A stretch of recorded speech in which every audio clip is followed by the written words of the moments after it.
Hello guys, this is the Jason with another flute quickie. Yes, I'm gonna be doing these more often, and so anyway, go ahead and hit like and subscribe. Get more videos. But today I kind of want to start a miniature series on here. I'm gonna try to post these weekly along with other flute quickies based off of should I play the flute? Because I know out there sometimes people will just invest in like playing the flute and then they find out they did, like a year or two later they didn't want to and they spent thousands of dollars on music and whatever. But I basically want to make affordable version of that, because you don't really need to spend any money to find out whether, or very little money to find out if you should play the flute or not. The first thing you need to do is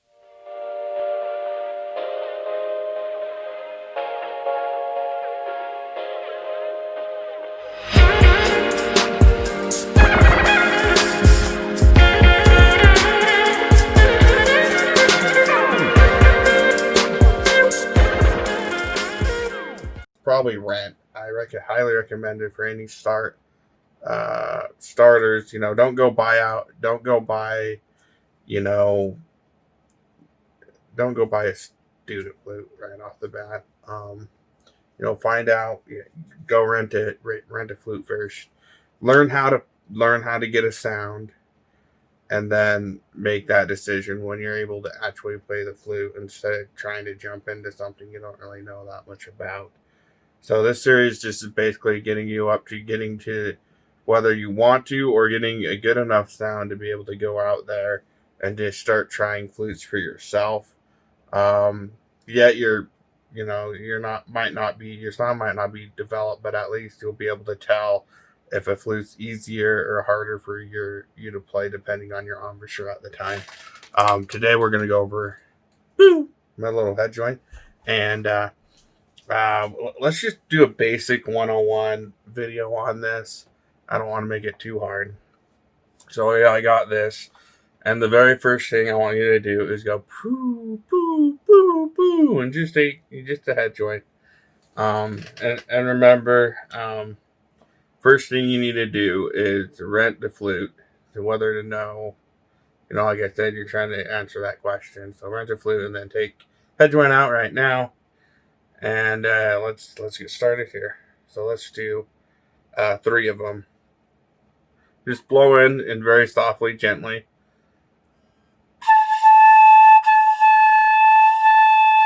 Now, naturally, I'm going to get a sound right off the back. But if you don't, you can always flip the flute around and try to get it the other way.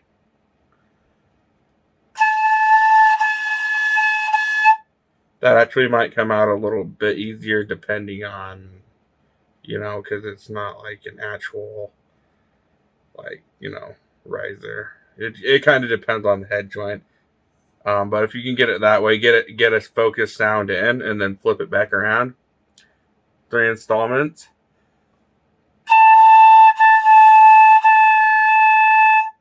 And roll your flute in and out.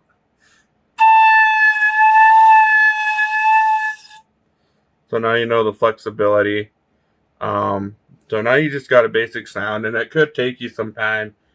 And once you've done that, you can try the upper octave. But just take a note, the more seconds you blow, you're probably going to feel lightheaded, especially starting out. So I'll just do the high one. And once you've done poo a couple of times, just do do. Okay. I forgot to mention that. Okay.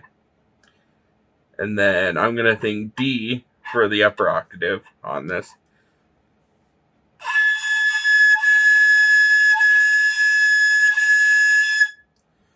And again, it came right out for me, but for you, you're going to have to find that focal point, blow down into it. And again, a trick is you can always reverse it and do it this way. Okay, so now that that's done, let's go ahead and let's do the finger songs. I mean, you can make whatever you want. I'm just going to kind of show you how it works. So I have my finger right here. I'm going to try to angle this right. It's kind of weird. So.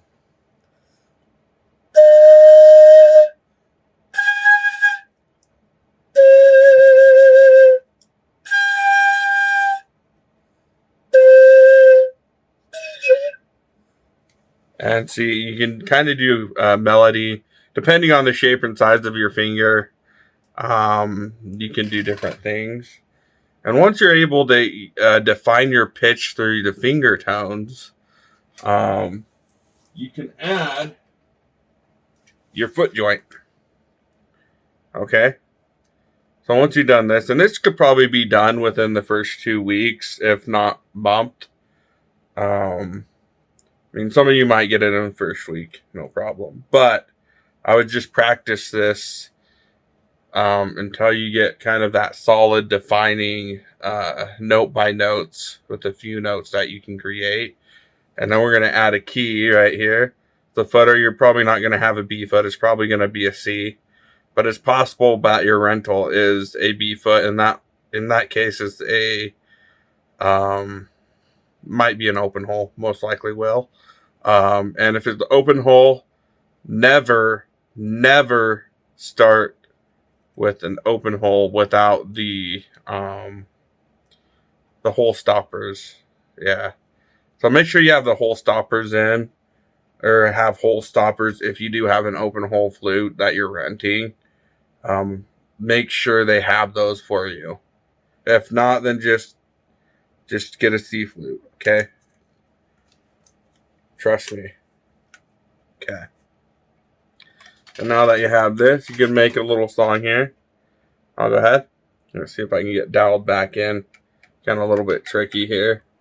So I'm just going to use these 3 keys since I do have a B foot. You might just have this. I could probably make up a song with that other one too.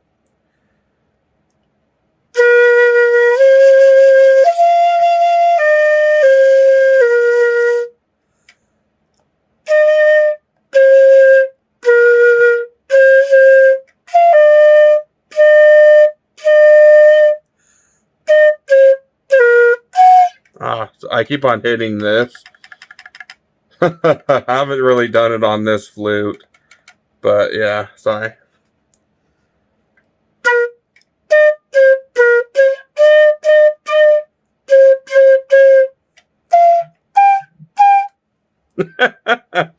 And so once you get defining tones, and it doesn't have to be like the most amazing thing. I know I made a video about being your best.